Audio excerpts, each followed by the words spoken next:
Welcome all. I know it's very noisy. I'm going to ask all to try to.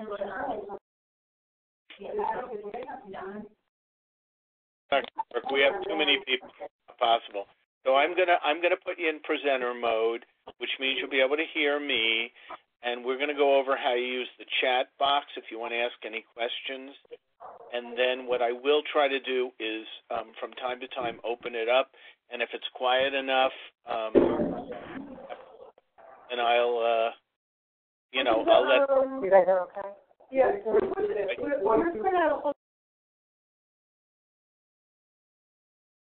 Okay, I'm going to assume that everybody can hear me. So it's a little strange sometimes when you don't get the feedback of sound, but I'm kind of used to it. Welcome today. What I'm going to do before we actually get into the particulars is I'm just going to give you a little introduction to the Join Me application so that you can know how to do some of these features. Okay, that's actually not me. I thought I could get away with that. This is actually me. Okay, and so I just want to make sure that everybody knows how to use the chat so that you can all, if any of you have any questions, I'll have it open. I'll try to look at it from time to time as we go.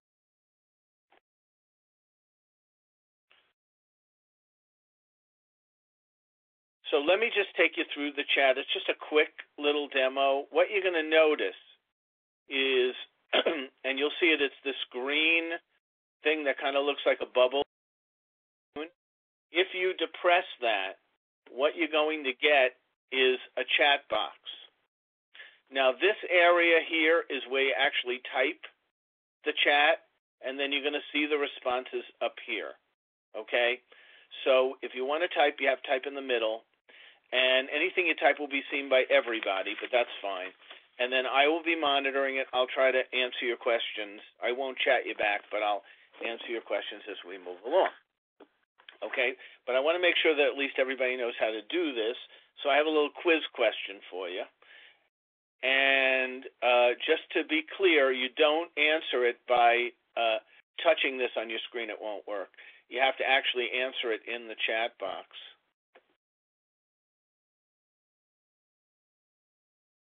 Okay, I had a question. Can you call on the internet? You can, but you're going to need a headset. Okay. So if you have a headset, then that would work. Otherwise, much better to come in by phone. That would be my recommendation. And then you have to make sure you have a sound card in your computer. If you simply hit internet, without that, it won't work.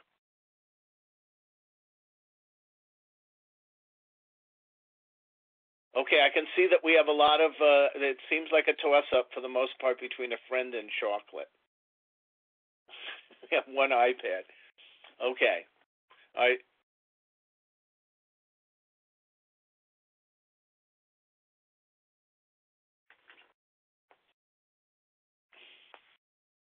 I had said earlier today, say Brad Pitt and chocolate.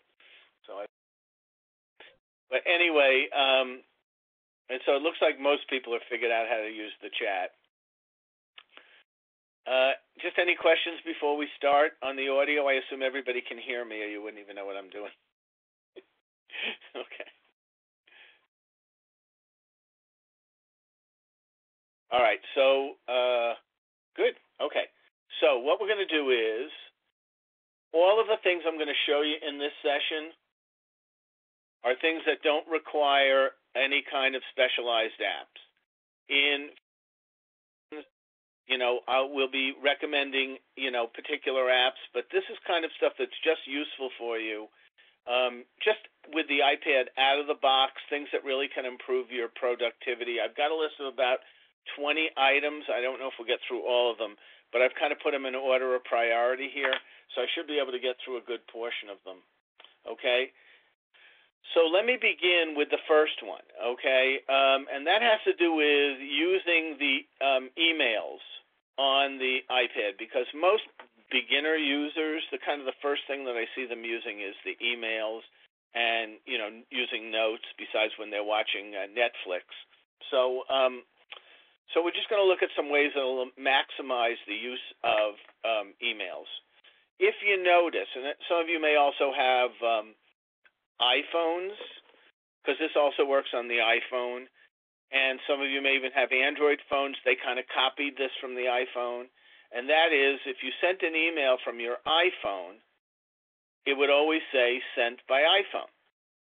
And if you create and send an email from your iPad, it says sent from my iPad. And I think the reasoning behind doing that initially was that people would be a little bit more forgiving if they knew that you were doing things on an iPad or an iPhone in particular in your finger text.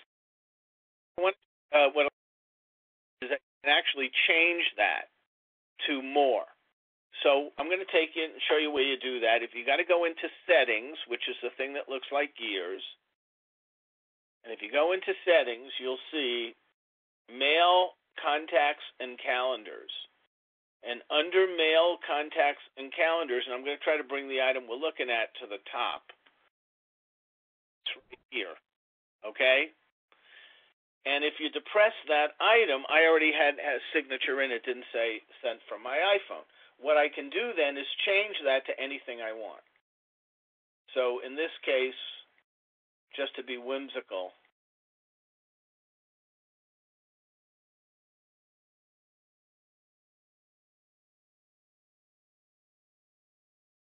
now all I have to do is go out. I don't have to do any kind of a save. And then what will happen is when I go to my emails and I try to create an email, you'll see that that line appears on the bottom, okay? Well, in time you'll come to love me is kind of cute, but that's not really very practical. A more practical use for this would be to put your name, address, and phone number, because this way you don't have to type it every time. And again, you can decide exactly what detail you want, whether you want to have, I'm not going to do the whole thing here, but you could certainly do at least your name and title, and then every time you type, you start an email, you won't have to, redo it again. And that's especially useful, even more so on the iPhone than it is even on the iPad, because you're finger typing. So one of the questions is, okay, that's a good question. That's your choice. So if you notice, it has checked off. One of the questions somebody asked was, does this provide the same signature for all accounts? That's actually the default. However, you actually have the option of picking it per account. So if you've noticed up here, the general default is a check on all accounts. However, if you go per account, and you hit per account, it's fighting me. If you hit per account, it'll actually give you ones for each one. So I have numerous accounts. So maybe one of them I don't want my phone number. So I can simply change it for that one account. So you have a fair amount of flexibility. You do not have to have the same email, signed signature for each one. And you do not need to press save. As long as you go out, it will automatically remember it. Okay? Everybody good with that? You want to try it? See if it works? I'll give you a second to give it a shot. Anybody using this now?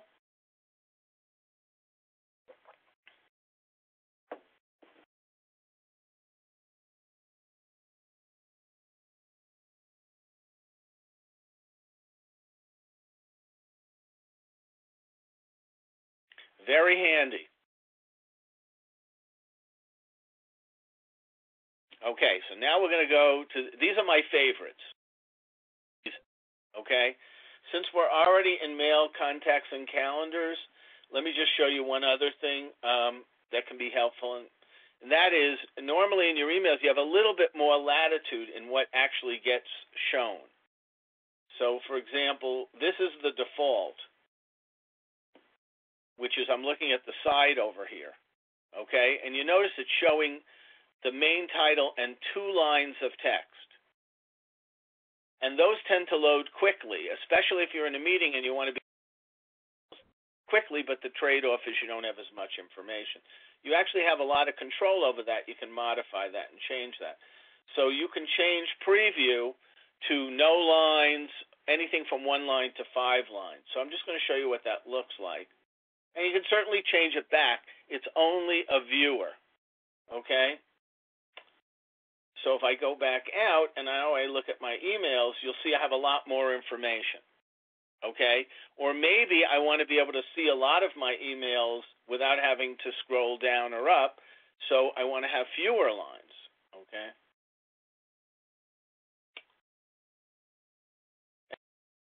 One or even none,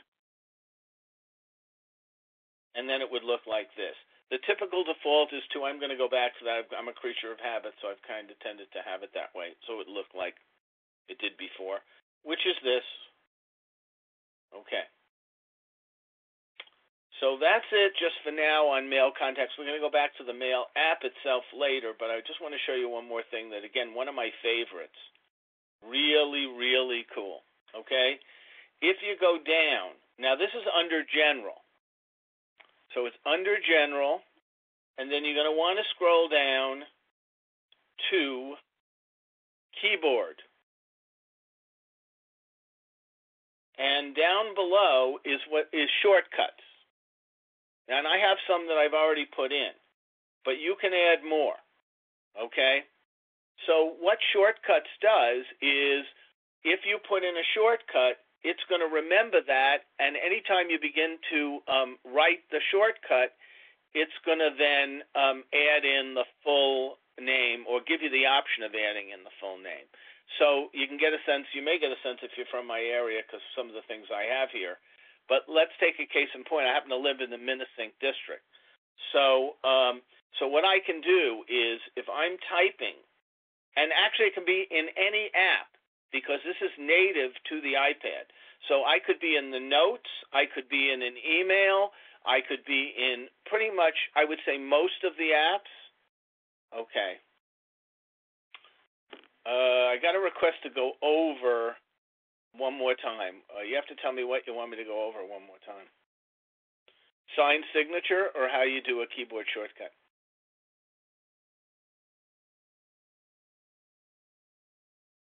I'm not getting a response, so I'll wait. Okay, so I had various and I'll show you actually how to do a shortcut. We'll create a new one, okay? But I had one already for Minisink Valley. So all I have to do is, when I'm in the body of the email, if I do Minisink Valley Central,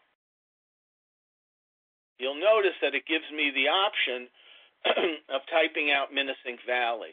So all I have to do to continue is to press the space bar, and it'll automatically give the item. So I'm going to go back and go over actually. Just wanted to give you the general idea of how it works. Okay, so we're going to go back again, and we'll go over it again because it's pretty simple. So the first thing you do, I'm going to go all the way out so you see. In your settings, you're going to go to General. You're going to scroll down to Keyboard. It's going to say Date and Time Keyboard. This is the item you're looking for, Keyboard. And in that, you're going to go to Shortcuts. Now, I already have a list, but I could delete them too. Okay? So let's assume that I want to create a new shortcut. For example, for principal. Okay? So all I do is go add a shortcut, and I type in on the top line what I want is what I want to be the full item. Be nice if I spelled principal right.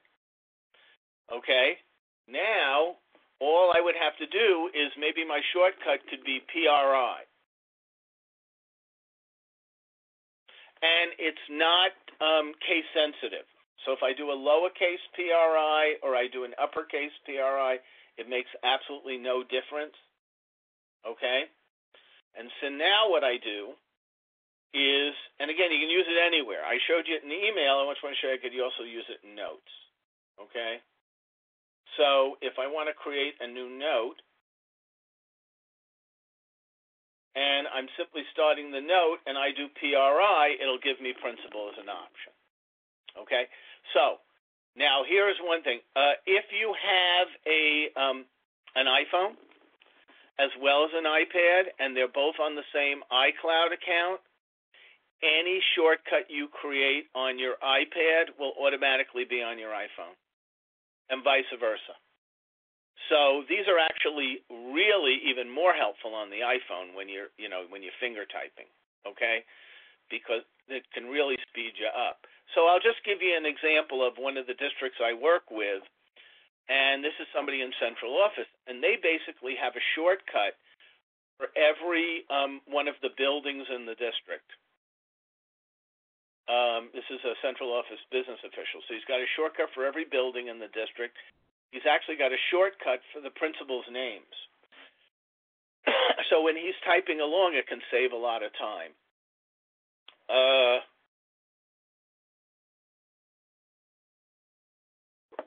Okay. I had somebody saying they're not seeing any changes. Is that only one person? Because I'm seeing it on my monitor version. Christine, you may want to log off and log off and log back in again. Sometimes you know computers. All right, but the meeting is open. You should be able to come back in. All right, that's probably what it is. Because other people are telling me, okay.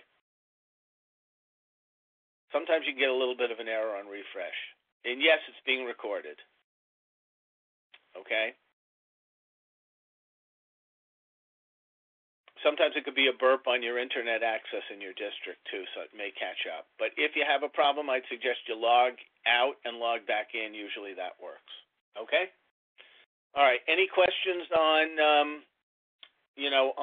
shortcuts? Everybody okay? You want me to do it again, or you got it?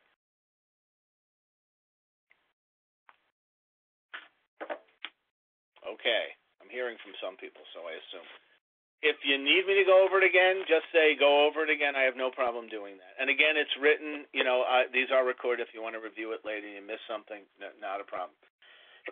Okay, moving right along. Next item, okay, which is searching emails, which again, I think the mail client on the iPad is really good.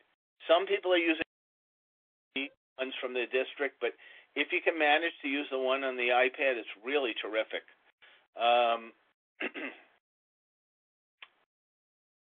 Okay, I have an audio problem. Are you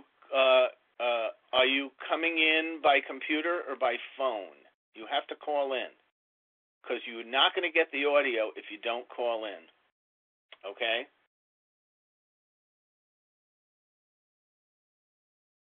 Unless you have a sound card and you hit internet access, so you're much better off calling in. Do you need the calling information again? I can give that to you. It should be in the link that you received. Okay?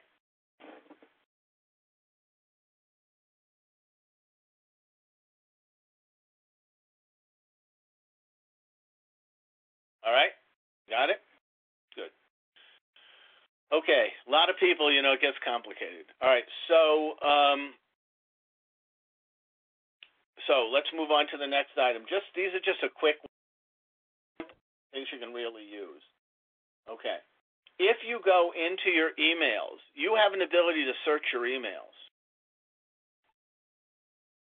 So, for example, if I go to the top and this is the search area up here, I can search, and it's a pretty reliable search. So I can search by first names, and it'll pull up all the emails regarding that item. So it's very similar to Outlook. It's kind of a handy feature, and it will also search just the current box, and you can also search a word within the content of an email as well. So there's a question where just something in the content had it, okay? So that's kind of a handy one, too. Along the same lines, one of the challenges that I hear people telling me all of the time is I'm buried in emails. Absolutely buried in emails. And frankly, I'm worried that I'm going to miss an email from my, from somebody important. So I want to just show you how you would go about setting up what's called a VIP. Now, this is a fairly recent feature for a little bit of time, but it's a fairly recent within the last 6 months. And that is the ability to have VIP. Now, VIP is not another email account. It's a filter, okay?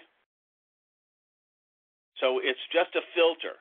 But what will happen is any email that you have indicated as a VIP, that email will get flagged. And, in fact, you should get it as a note in your notifications as well. So an example of how that works is you go to VIP, and all of the emails that you've selected as VIP,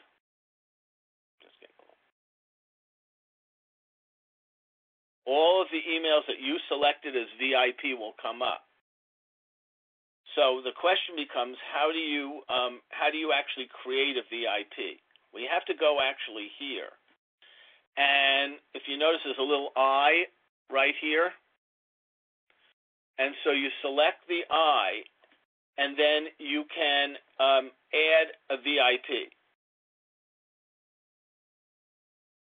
Take it back. I got to do it again. You have to add a VIP.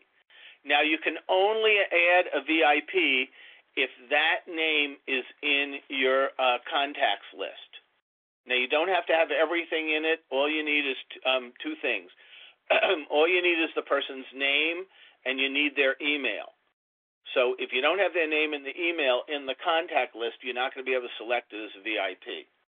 So you may have to do that in advance. But once you do that, and in fact what it's giving me is my list of all of my contacts. And if that contact has an email, I can do it. If it doesn't, I cannot. So now I just took this one and I placed it in. Okay? So now anytime that I get an email, okay, how did I get rid of it, of a VIP? Okay. If you notice, there's an edit, and I can simply select the item and delete it. Okay? So the way you put them in is you add,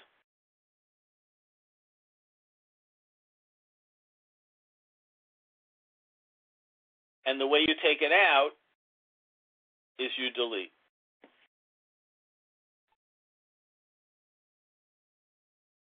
Well, you would have to put them in your list of contacts. They're not automatically in your contacts. So what you have to do is actually take those emails and create a contact for each email. It's not going to happen automatically just because you get an email. Then once you have placed them in your contact list, and again, you don't have to put more information than you need. So even though you may have their name, address, phone number, the only information you have to create a VIP is their name and their email address. And then it'll show up on the list as one of the items that you can then select as a VIP. But you do have to do that in advance. It doesn't happen automatically. Now, emails may come up because you're commonly, replying back and forth. So the mail client knows that you have that email, but you can't create a VIP without coming in with you. Any questions on that before we move on? Okay. It's worth the time. It's really convenient. And also, this is another one of those items that remembers across documents with iCloud. So, for example, I have a Mac. So my Mac is on the same iCloud account. So any VIP I create here is also a VIP on my Mac, and it's a VIP on my iPhone. It's kind of one of the plots that Apple does to kind of encourage with their universe because of all your devices syncing this way. But this is one of these things that's a commonality. But it's really handy, okay? And again, so far everything I've given you hasn't required you to buy an app. So these are all standard things no matter what apps we finally look at in some of the future sessions. These are just, kind of operating system characteristics. Okay. Let's go out and look at one more thing, which currently I'm running iOS 7, okay?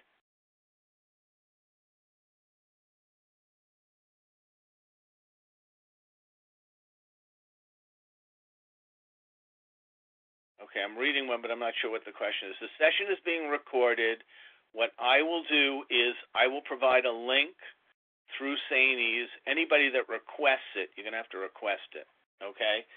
I will then give you the link. You can then download it. It will come up as an audio, as a downloadable movie you can watch at your leisure. Okay? But it takes about 4 or 5 days for it to render it, and I will be sending it along to Sanies. But you do have to ask them for it because we just don't, we only do it upon request. Okay? Okay, moving right along. I'm running iOS 7. So there's a little bit of a difference if you're running iOS 6. The features are the same, but it's a little bit different. In iOS 6, what I'm going to show you, which is a spotlight, used to be on the left, but they kind of moved it up top. So what you need to do is, and you're not going to be able to see this, but I'll kind of describe it. You need to take your fingers, 4 fingers, actually you can probably get away with 3 fingers, and you need to slide down on your screen. And when you do that, you're going to get a little search box for your iPad. Now, this is really handy for a lot of reasons, because it's a pretty multi-feature search. All right? So, for example, I can search the name of an app. So when you get to be a person like me with hundreds of apps, if I'm not sure where an app is, I can simply go to the name of that app, and it'll pull the app up. Okay? Or I can search for someone's name. So rather than go into contacts, if I'm looking for somebody, I can quickly go in and find them under names. I can also use it to actually get a quick internet access, although I'm going to have to make one more selection. So if I do nysed.gov, it's going to give me an option. Do I want to search the web, or do I want to search Wikipedia? If I select the web, what it's going to do is it's going to automatically select the Safari browser and open up the browser and then show me whatever comes up. And if I would have typed it right, it would have been better. But okay. So I'll just do it again. So here I go. I hit search the web. I get State Education Department. And there I go. I'm in. That favorite website you all love. Okay? So you're getting your calendar when you swipe down. That's kind of strange. Oh, you mean you're getting calendar access as well as part of the items, or just calendar? Because you should get the spotlight. And it could be you need to swipe down 2 fingers. Okay? How many fingers are you doing? Okay, yeah. And you got to make sure where you swipe, too. You got to kind of swipe from the middle. It's a little tricky. All right? Try 2 fingers. Well, if yours is on the left, it's because you haven't upgraded to iOS 7. Okay? So try again. And also make sure you're not on an app. Okay? Because if you're touching the app, it's not going to know. So make sure you're in a blank space. Okay. By the way, for those of you who are finding it on the left, you need to upgrade your software. Because you're going to run into some problems when we do some of the additional sessions where you're not going to be able to update the application. So I recommend you do it. You do not need to plug into the computer. You can do it. But basically, you need to be in any blank space, and it should work. I'll just keep doing it. So I'm going to show you where I'm placing my finger. If I place my finger, say, here, it's not going to work. If I place my finger on the center, it should work. All right? Now, the only thing I can think of, if you're not getting this, and I don't want to spend a lot of time on this, but you got to look at multitasking gestures and see whether or not that's selected. If you don't have that selected, you may be running into problems. So you may need to go to General, and that's the default, but some people have it off. Okay? So check to make sure you got that. That could be where your problem is. Okay? All right? Trial and error. Okay. All right. Moving right along. Okay. This one, I have to admit, it's not the fanciest thing, but it really helps me out a lot. Very convenient. It's kind of, I'll call it the analog approach to solving problems. Okay? So the first thing I'm going to do is I'm going to set maps. Now, as it turns out, I need to go to Rochester tomorrow.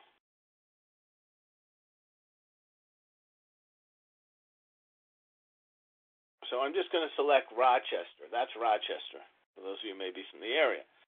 So let's say I want that map. Now, of course, I have internet access now, but what if I wanted to keep a copy of that? Maybe I was going a little bit closer and I just wanted a picture of the center city because, you know, I might be in a spot where there is no internet access and I just want to make sure that I know where the Northwest Savings Bank is, an ATM over here. So I want to make sure I have a copy of that.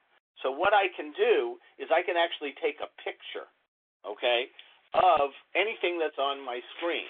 So what you need to do is there are two buttons on the iPad. There's only two buttons. There's there's an on and off too, and a toggle. But there's a shut-off switch, and there's also the home button. So what you need is, and you need to be able to select them simultaneously. Sometimes if you don't do it simultaneously, it doesn't work. But you got to try to kind of get them on simultaneously. When you do that, what it's going to do is it's going to snap a picture. And you'll actually hear a sound like a shutter snapping. Okay? Now, just 1 second. I just put you on pause for a second. I just want to make sure I've got this working. Okay. So, I'm going to go back so you can see that again so I don't cheat you of the opportunity. So here we are. I'm in Maps. I've got my map. I hit, and I take a picture. Now what I do is I go to my camera roll, and I'm going to have that picture. So I use this a lot, okay? And the reason I use it is that there are times you have a button that is it's the shut-off button. It should be on the left side if you have your home, but it's kind of, okay, it depends on how you have your iPad position. If you have it standing up, it's with the home button on the bottom, it's on the right side, okay? And so it's the lock button and the home button, and you hit them together, and you'll hear what sounds like a shutter clicking. And that is really handy because anytime you have a picture of anything that's on your iPad, you can take a quick shot of it. So the place where I use this a lot besides Maps is when I get like a confirmation from a hotel. I'm always worried that they're not going to, maybe I won't get the email, and I know once I go out of the internet site, I might not be able to get it again. So what I do in addition, once I get the confirm, is I just take a quick snapshot of the confirm, and then I know I have it. Okay, so for example, I have one of those. Okay, I was in the city over the weekend, so I have a confirm from that hotel. It's just a screenshot. Okay, anybody got a question? That it's not very elegant, but it comes in handy a lot. All right, or sometimes I'll use it because even there's a chart in an with some stuff with SED, and there's just a particular chart I want it, and can't quite figure out how to print it, so I just take a screenshot of it, and then I have it as an image, and then I can place it in a document. So it really comes in handy. It's quite nice. Okay, so now while we're still on I wanted to just share with you a quick thing you can do with the camera roll. Okay. Roll. And what a lot of people don't know is that you can actually create albums within the camera roll. So the way you do that is if you go up here to where, and I'm just in my camera roll. I could show you from where we start. I'm just selecting photos, and this is my photos. And over here you'll see a little blue tab. So what I do is I select that, and it asks me for the name of a new album. So I'm just going to create an album now, okay? I'll call it Travel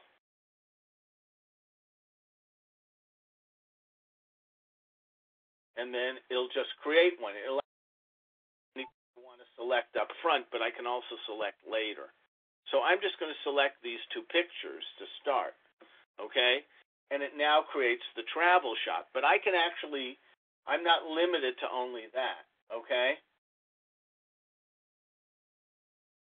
I can then pick this item and edit it, and I'm sorry, I can pick this item, and I can go select. I can select the item, and I can say, it's up here, add to, and I can add it to my travel shots. Now, whatever's in there is also in the camera roll, and if I delete it from the camera roll, I'm also going to delete it from the travel shot. So really, these albums are like a filter. Like the items are all in my camera roll, but it's filtering them out, okay? But I had a oh, yes, you can do that, okay? But I had a administrator that was taking artifact photos of things in classrooms, and he had a different folder for each one of the teachers before he eventually merged things. So it became very easy for organizing stuff. So this comes in handy. Also, as a presenter, you know, I use some materials. Yes. How you create a folder? Absolutely. Okay? So let's start at the beginning. What you're going to do is you're going to go into Photos, and you're going to see up top in the album, I assume you can see me doing this, you'll see a little plus sign. So you're simply going to select plus, and it's going to say, do you want a new album? So I'm just going to create one, we'll call it Test Album. Now, this is a recent change. We've had albums for a while. As soon as you create an album, it gives you the option, it opens up your, your recently selected photos so you can put them in right away. So if you have some items you just did, you can actually select them, and then they'll place them right in. Okay? If you don't do that, you always have the option of putting items in later. The way you put the items in later is you go to Select, which is up here, and you select an item, and then you add, and then you go to Add to, and it'll show you all of your albums. And you simply even saw it moved it in there. But I have to tell you, if you delete it from the camera roll, it's also going to get deleted from here. So you got to make sure, you can't say, oh, good, I threw it in the album, I can take it out of the camera roll. It's more a filter. All right, any questions on that?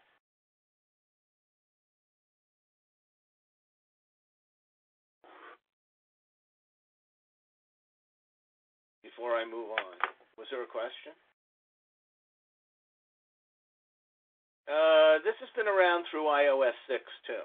So it's been a while. It's not just an iOS 7 that you can do albums.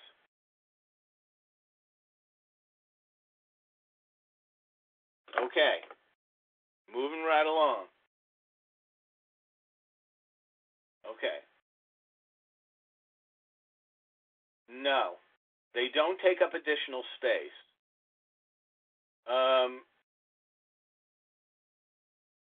They don't take up additional. It takes a little bit of time to get the feel for this, but you know the button that shuts your iPad off?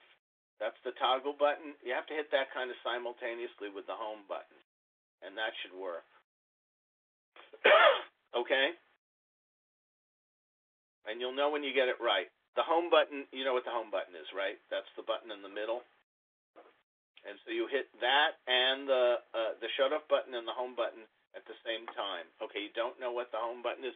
Hard for me to show it to you here. Okay?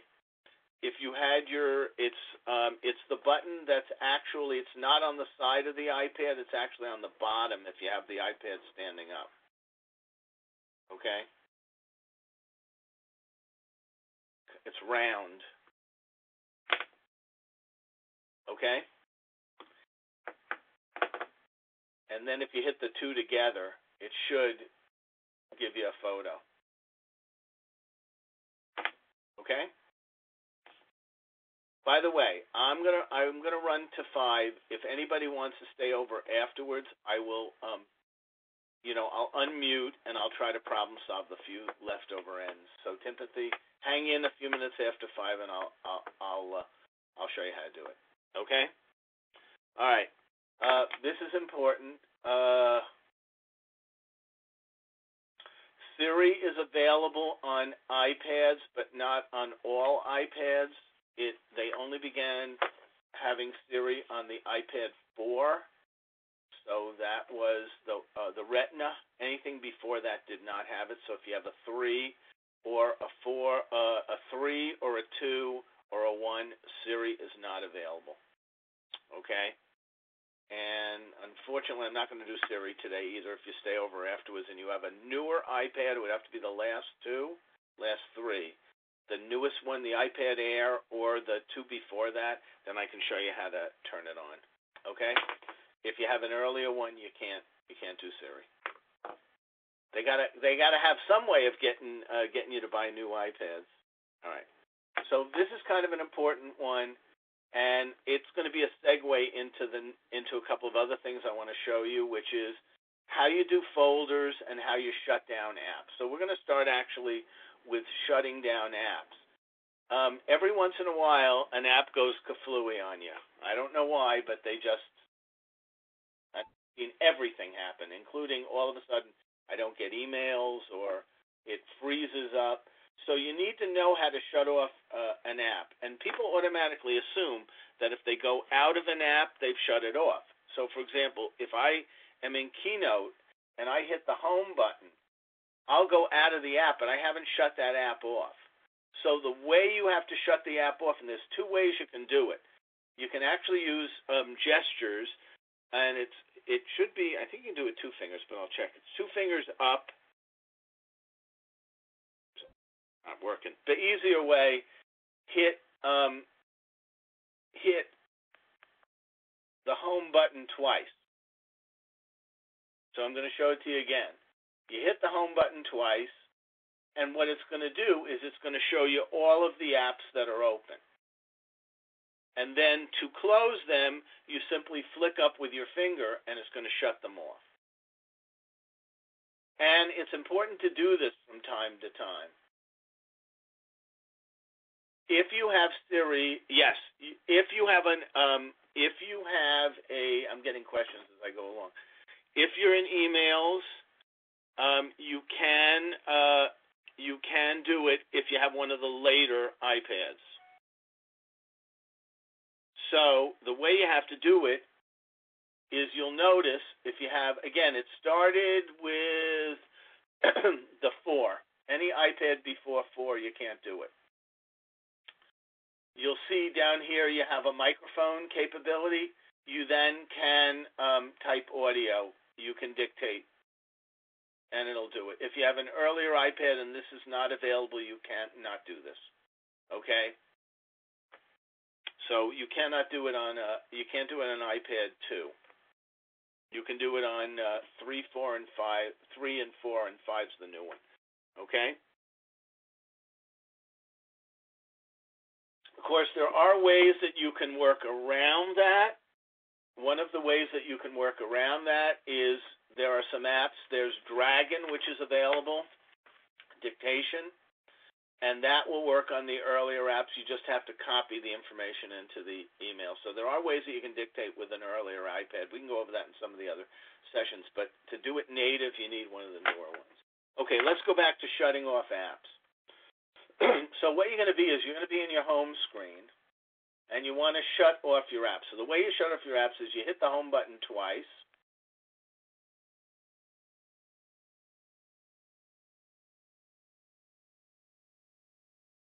You're going to hit the home button twice, and it's going to shut off all of the apps. Okay? And it's important to do that from time to time, but if you ever have a problem where you can't get an app to work, shut it off. So I'm going to once more just show you one more time how you do that. So I've now opened up Keynote. The app is open. It's just going to take a second to load. Okay? I'm going to open one more app. I think I'll open Pages. Again, it's just going to take a second to load. Okay? So these are the 2 apps.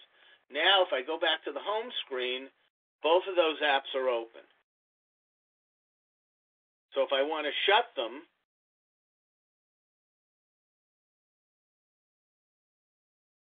I have to go back to home. I actually hit the app. If I want to shut them, I'm simply going to flick my finger up, and that shuts them off. Now, the reason why I wanted to show you this is because of the next feature that I wanted to show you that can be helpful. One of the things that's a little bit of a frustration with the iPad is that you cannot, you can't have multiple windows open simultaneously.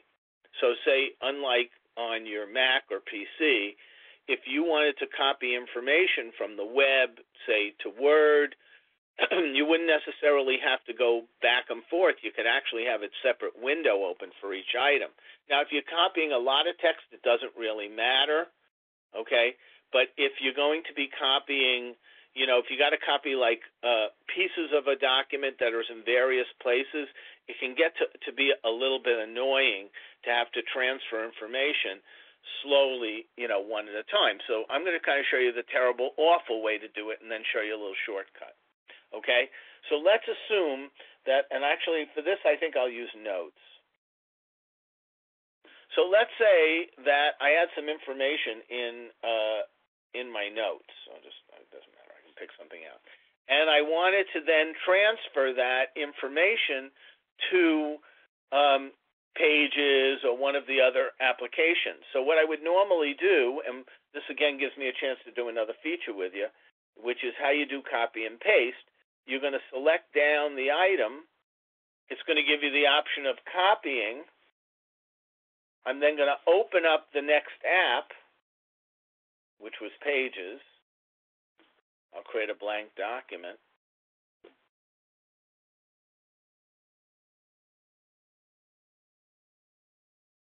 And then I can simply hold down my finger. It's going to give me paste. So I'm just going to show you how to do that one more time, the bad, awful way. So I got to go out of the app. I've got to go to the other app, which is Notes. I then got to identify the item I want to copy and copy it. Then I've got to open the other app.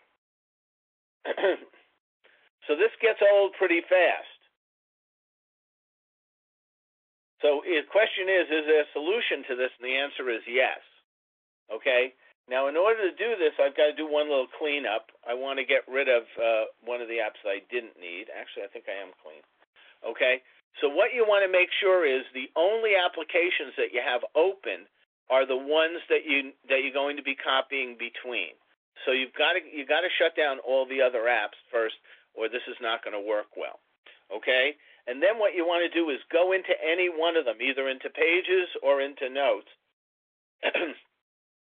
And all you need to do in order to go into the other one, if you have multi-text features selected, is to take it should be 4 fingers, and slide them across. It'll take you right into the other app.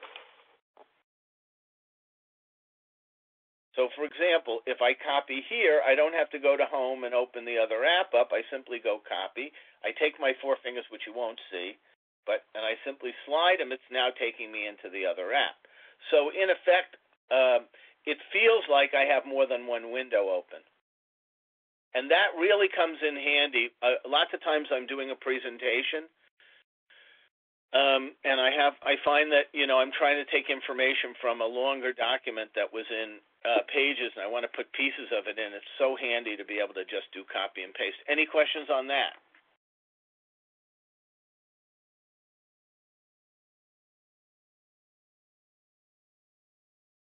Everybody okay?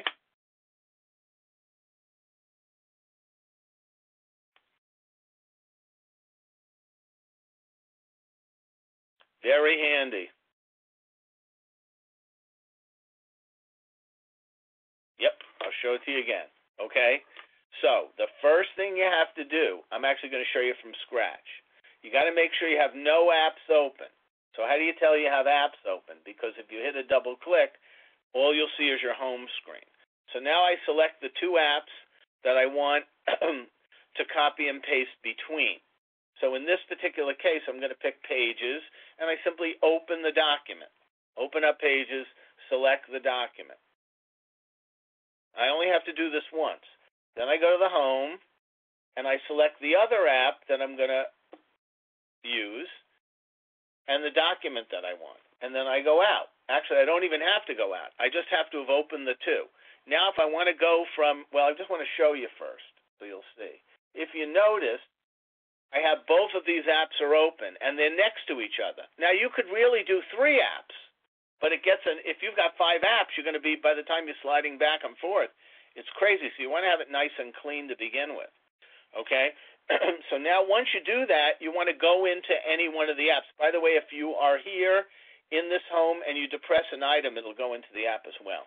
So I'm now in one of the app, the other one's running in the background. All I have to do to get to the other app is slide back and forth. And actually the sliding is based on which order they were opened, with the latest one being to the left.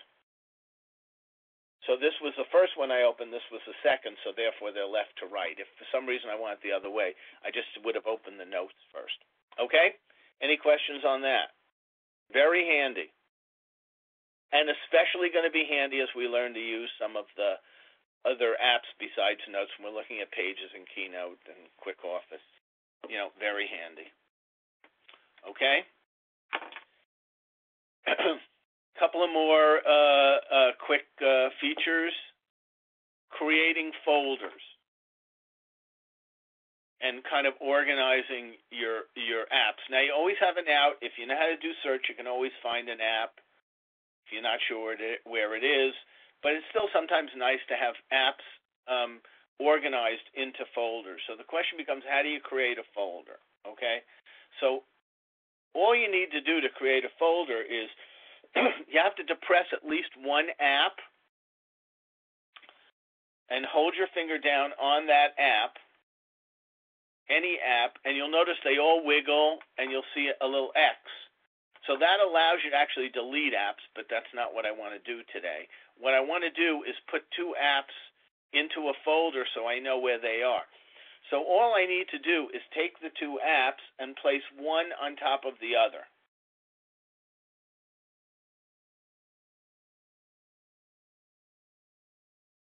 Fighting me. Doesn't want to do it.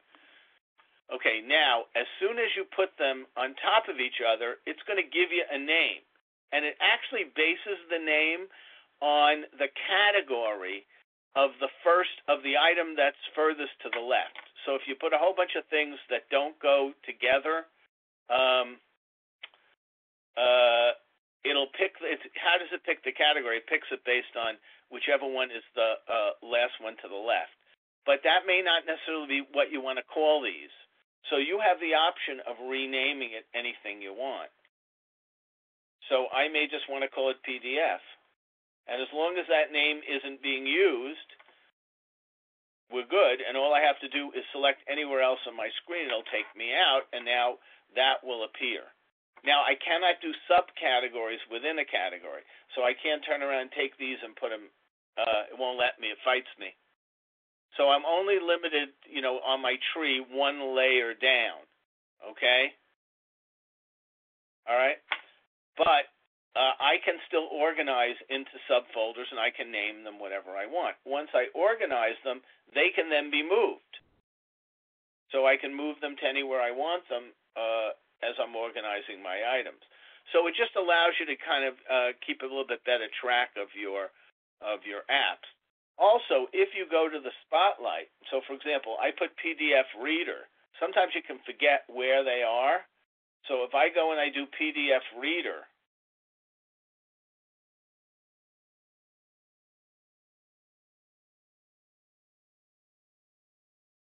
I can also find it here. It's actually Adobe Reader. Now, if you notice, the name of it was Adobe Reader, okay? If you notice, it's also telling me what category it's in, so I can find it. Okay. How do I get an app that's on a different screen into the folder? It's an art. You kind of have to, it takes a little bit of time to figure out the physicality of this, kind of moving them. But basically, you just move it to left to right. So I'm going to depress the item, and I kind of move, and generally it'll work. Sometimes it fights you, and then it takes you into the other. So if I wanted to add, say, this scan app to the other one, I'd first have to move it over. And the problem is there was no more room on that. So I'm going to move these over. It can't move where there's no room.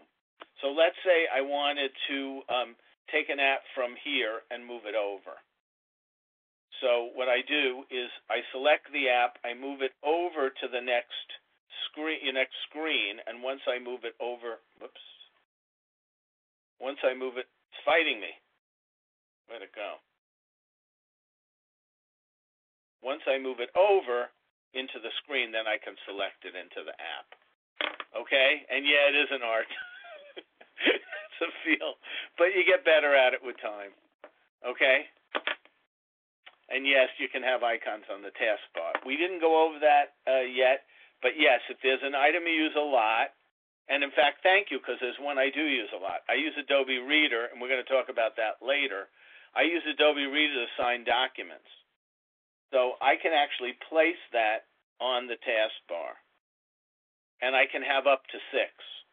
And any item on the taskbar, it'll stay present no matter what. You can move the ones that are on there now. Okay? I didn't say artistic. I said it's an art. So, all right. Any questions on that? So we went over creating folders, naming folders, just another kind of quick one. We talked about taking your finger and going down. You can also take your finger and go up, but you have to be in the taskbar area. Actually, it's fighting me today.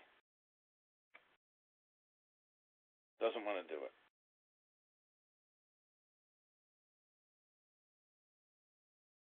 There you go. And you have a few little controls on the bottom. And one of the controls that's kind of good is you can control the brightness, which you probably won't see here because I'm projecting. Or you can control volume. You can also go into airplane mode. So it's just, instead of having to go to settings, you can kind of go here and do it. And it's just quick. But you need to be in the taskbar and just flick your finger up. You can also do your alarm clock from there as well. So here's your alarm clock. So that's a kind of a recent development, trying to put more of the stuff on easy fingertips rather than settings. But you can still go into settings as well. Okay, I want to just show you one more feature because we went over multitasking. This is just another one in settings. And it's under accessibility. And it is speak selection. So it's over here. Speak selection. Now this is really no, you can't. Okay, you can place a Pages doc in an email. You have to do that through Pages. Pages, and I will go over that when we do the session on Pages, but the one that deals with working with Word documents. There is a feature, one of the options in Pages is to send it out as an email, and it'll place it as an attachment. You cannot do it from the email client on its own. You have to do it from Pages. And then you have the option of telling it whether or not you want it to be sent as a page document or a Word document or a PDF. So you have a couple of different choices. Okay, but again, that's kind of for future sessions because that's specific to an app. I'm trying to stick to things that are really related to, just the operating system today. And I hope a lot of you will sign up for the other session. Okay, so you want to select Speak Selection. And you can also determine the rate I see a lot of teachers using this in classes when they're dealing with a challenged reader, because it will then read aloud whatever is going on. But I know a couple of people that like to do this if they're having to read a long document. It's not perfect, but let's take a case in point. Let's say I'm in SED, and there's a particular thing I want. I'm just going to pick a quick thing. All I do is select it, and you'll notice that because I had that item selected, in addition to copy, I have speak as an option. And so what's going to happen is if I hit speak. Sign up for news and notes. Want the latest updates? Sign up to receive our newsletter, News and Notes. Previous 1, 2, 3, 4, 5 next. So you can actually have it read your emails, read a document. I know some people, if they get a report, they'll copy and select down on the whole report, and they're busy multitasking, and they're actually having it being read to them while they're trying to do a few other things rather than have to read it. And I know some people that also use this on the iPhone in their car. So they've got a document, they have to review it, they're driving, okay? Yes, same thing with the numbers, same thing with pages. You can email documents, yes. Okay, we're about to wrap up. Any last questions before we call it a day?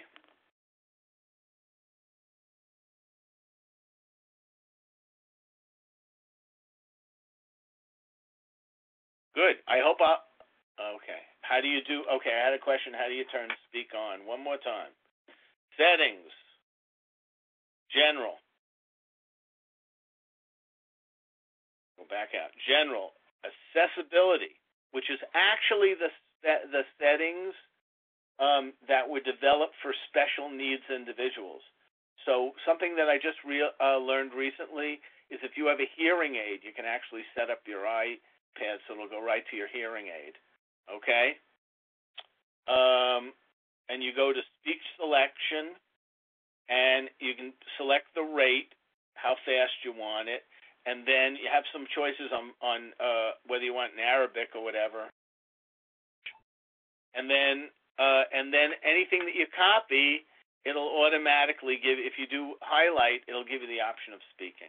Okay, I had a question about what the future sessions are, so I'm just going to pull that up quickly so you can take a look.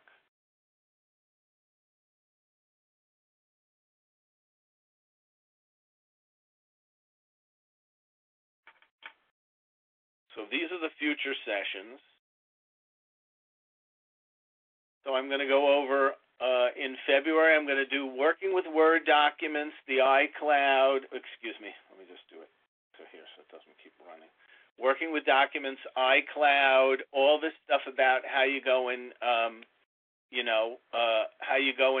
can open things into pages, how you can work on them while you're on the go, how you can interact, how you can save stuff in Dropbox, things like that. In February, on the 24th, I'm going to be looking at how you sign documents, how you can use your iPad as a reference, so you can have things that you really need at your fingertips. Okay. On the 3rd, I'll be doing presentations, and then on the 10th, Excel. As far as buying apps in advance, you certainly have the option of buying them in advance, and I'll be sending some information, but my recommendation is, because I'll be looking at a few different options, you may want to hold off unless you have something to use already and decide what you want. So I'll be demoing things, so it may be,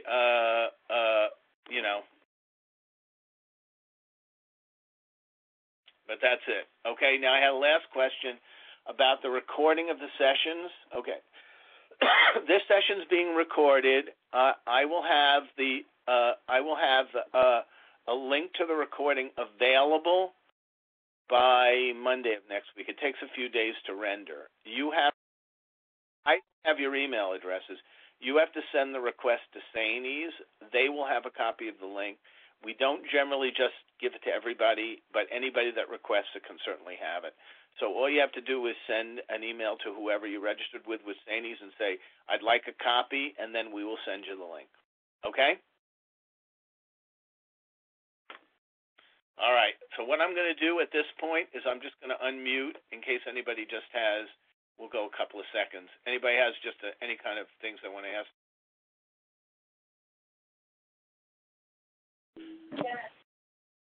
But anything left you want to ask?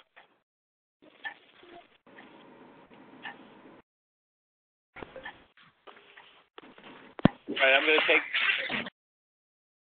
Okay.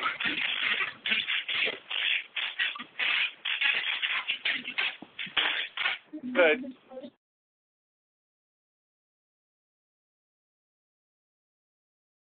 I appreciate it. Thank you. If you if you think of anything in the meantime, I do get, they forward anything to me from Zanies. And I look forward to seeing you at the next sessions. Well, I guarantee you I'll keep it interesting and practical. And thanks again. Stay warm.